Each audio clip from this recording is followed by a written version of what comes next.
There's been a flood of new golf ball companies coming into the market over the past few years. Some of them are complete garbage, but a lot of them are quite good. And in this video here, I'm going to be comparing the Vice Pro Plus golf ball to the Pro V1X from Titleist and talking about which one you should be playing. So what we're talking about in this video are the Vice Pro Plus equally as good, the differences between them, and which one you should be playing. But a lot of people are tired of paying top dollar for a quality golf ball, so they are looking for an alternative, and the Pro Plus could be it.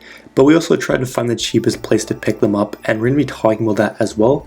Before we get started, I will just mention our gear giveaway. If you want to enter in, all you have to do is subscribe to the channel, like this video, comment giveaway down below.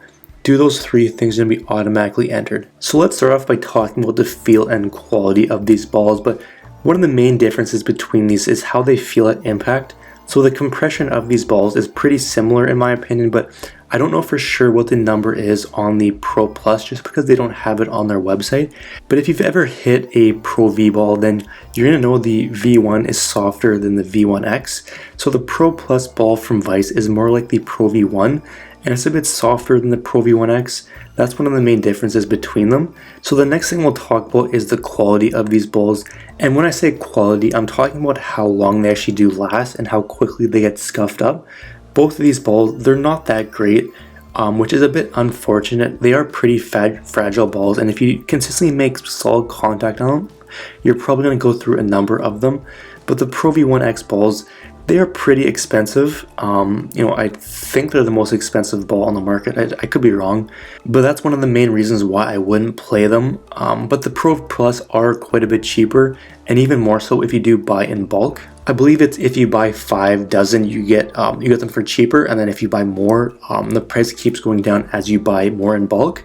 But let's jump over to the driver stats. So we basically tested them out with a driver, like a mid iron, and also a wedge. So that's how we're going to be comparing them. But with the driver, most of the numbers were very similar between both balls. So ball speed, launch angle, spin, and dispersion were all too close to pick a winner. I'm not saying that's going to be the case for you, but from our testing it was. So the main difference between them was the distance. So for me in my swing, the Pro V1X was around 5 yards longer on average. It's nothing to brag about, but I'll definitely take any sort of yardage I can get. If you do have a slower swing speed, then you probably shouldn't be using either of these balls. But there are better options on the market, and there are balls out there that go further for me. I kind of have a middle of the range swing speed, so so these balls aren't designed for me, in my opinion. But if you do have a faster swing speed, you could potentially get slightly different numbers, but I do think they'll be very similar between both balls. So let's jump over to the mid-iron stats. So with the mid-iron, the numbers were quite similar again, and there was only one noticeable difference. So the distance, ball speed, launch angle, and shot dispersion were all really close.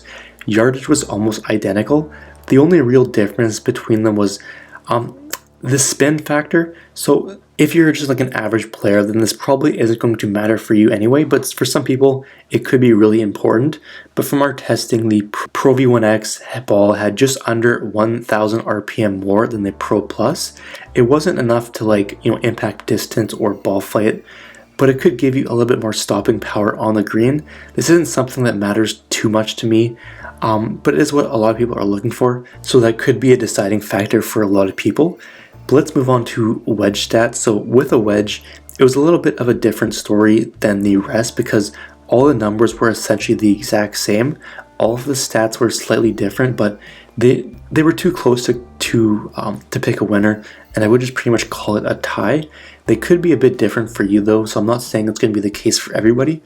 If you have a different swing, it could slightly impact it, but the distance was about a yard longer on average for the Pro Plus. The shot dispersion was essentially the same. The Pro V1X had around 400 more RPM, and the launch angle was a bit higher with the Pro Plus balls. But again, the numbers could make a difference to some players, but for me, it didn't really matter. Some people want the most spin possible for stopping the ball on the green, while others want a bit less. So the choice is really up to you. But if I had to pick, I would say both balls are good and are suited for a specific type of player. Other balls on the market fit my game better, but the Pro V1X is one of the more popular balls on the market for a reason. If you are sick and tired of spending a fortune on them, and are fine losing a little bit of distance and spin, then why not give the Pro Plus a try? Everything else was pretty much the same with all three clubs, but the big difference was the price. So a dozen Pro Plus will be around $13 cheaper than a box of Pro Vs. If you do buy 5 dozen Pro Plus, then the price is going to drop a little bit after that. But all in all, I would say to give them a try and see for yourself. Some people won't like them as much, but a lot of people have made the switch and they do like them just as much, if not better, than the Pro V1X balls. But if you would like to see more images or reviews of any of these or get them for the lowest price available, click the link in the description down below. At the time of making this video, that was the cheapest place I could find them, so you can go ahead and check out the current price if you want. And if you do have any questions, just simply leave a comment down below. I'll get back to you as soon as I can. And if you haven't already watched and commented on our latest video, click the video card to the left and get yourself another entry into our golf giveaway.